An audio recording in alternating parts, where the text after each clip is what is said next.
সবাইকে good morning. চলো TDS ভাইয়ার সঙ্গে শুভ সকাল।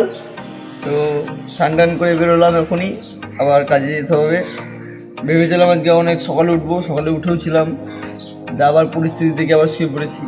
তো আজ থেকে নয়, আগামী দিন থেকে অবশ্যই ভোরবেলাতে উঠবো এবং রানিং শুরু করবো, কারণ বেশি সময় নেই, রানিংটা আমাকে আবার চালু করতে হবে। তো তোমরা দেখতে থাকো, চলো এগোনো যাক।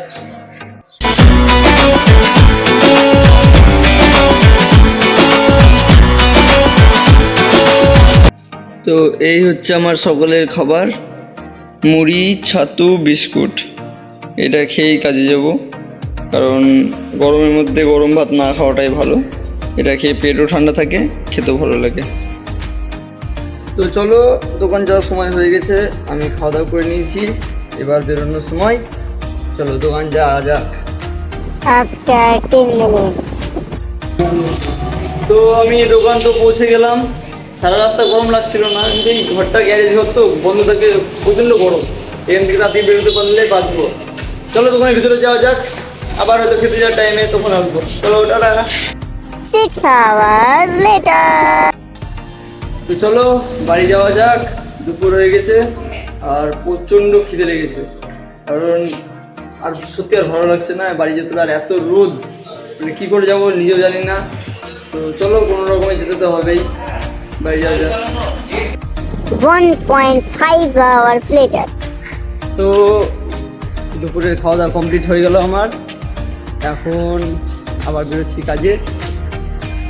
কারণ 2 ঘন্টা খাওয়ার টাইম পাই, তার মধ্যে খাওয়া দাওয়া করে একটু ফোন দেখে শুয়ে যতটা সময় হয়ে যায় ততটা সময় থাকি, তারপরে আবার দোকান যেতে হয়। আজকে জিমে যাব না, আজকে শরীরটা একটু খারাপ লাগছে আর পিঠে খুব ব্যথা করছে, কেন জানি না, কীভাবে লেগেছে হয়তো বা কিছু উঠছে কিনা তাও জানি না, তার জন্য আজকে জিমে যাবো না। তো বাড়ি তাড়াতাড়ি চলে আসবো, কারণ দোকান শুরু হয়ে গেলে বাড়ি চলে আসবো। এটা আমাদের মন্দির, বাবা ভোলেনাথের মন্দির। এখানে আগে ছোটো মন্দির ছিল, এখন নাট মন্দির করার চেষ্টা করছি আমরা সবাই মিলে, যতটা পেরেছি। ভালো দেখতে পাচ্ছ, অনেকটা বড় করেছি। এবং বাবাকে ততদিনের জন্য এখানে আপাততের জন্য রেখেছি, এই যে পেছনে আছে, এখানে রাখা হয়েছে। মন্দিরটা কমপ্লিট হয়ে গেলে তখন বাকি জিনিসটা করা যাবে। তো চলো এবার দোকান যাই। সো যেমনটা কি দেখতেই পাচ্ছ, আমি দোকানের গ্যারেজে চলে এসেছি এবং রাস্তায় সত্যি বলতে ভাই প্রচণ্ড গরম, মানে হাওয়া তো নেই, রোদের তাপটা যতটা আছে আর এতটাই গরম লাগছে ধারণার বাইরে। তো চলো একটু চোখ মুখে জল দিয়ে গা, একটু এসিতে বসি গা, চলো। After 10 minutes. আজকে জলের পরিমাণটা এতটাই বেশি, দোকানের বোর্ড তো খুলে পড়ে গেছে সামনে দোকানের, মানে আমি এখন ভেতর থেকে ভিডিও করছি। তো প্রচণ্ড হাওয়া দিচ্ছে গাইজ, মানে রাস্তা শুধু পট বাড়িটা শুধু দেখো কি করে, মানে বাহ সুন্দর মেঘ ডাকলো, শুধু পট বাড়িটা দেখো রাস্তায় কীগুলো জলে পট বাড়িটা খাচ্ছে, মানে এত জোরে হাওয়া দিচ্ছে। বা লাইটিংটা কিন্তু ভালো লাগছে। যাই হোক,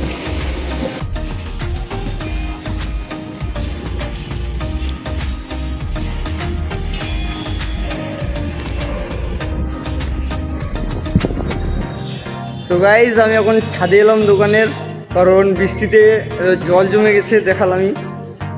তো একটু জলটা ছাড়িয়ে দেবো যেন ছাদটা ক্লিয়ার হয়ে যায়। দেখে তো মনে হচ্ছে ছোটো পুকুর। তো চলো জল ছাড়ানোর কাজে লাগা যাক। শুধু পরিবেশটা একটু সবাই দেখো, মানে মেঘের কি ওয়েদার, আর এদিকে তো মনে হচ্ছে যে ছোটো জল জমে গেছে, এত স্রোত দিচ্ছে। আমি এখন এই যে ছাদে আছি, মেঘটা খুব ভালো লাগছে, মানে হালকা কমলা হলদে নিয়েছে ভাবটা, খুব সুন্দর লাগছে দেখতে। 4 hours later. তো দোকান ছুটি হয়ে গেল, এবার যাব একটু সোনাপট্টি, তারপরে যাবো বাড়ি, চলো। 3 hours later. এবার আমি বাড়ি চলে এসেছি, এবার খাওয়া দাওয়া করবো, তারপরে শুয়ে পড়বো। অনেক দেরি হয়ে গেল, কাজের কাজ তো কিছু হলোই না, বেকার বেকার দেরি হলো। চলো খাওয়া দাওয়াতে যাওয়া যাক। Good night,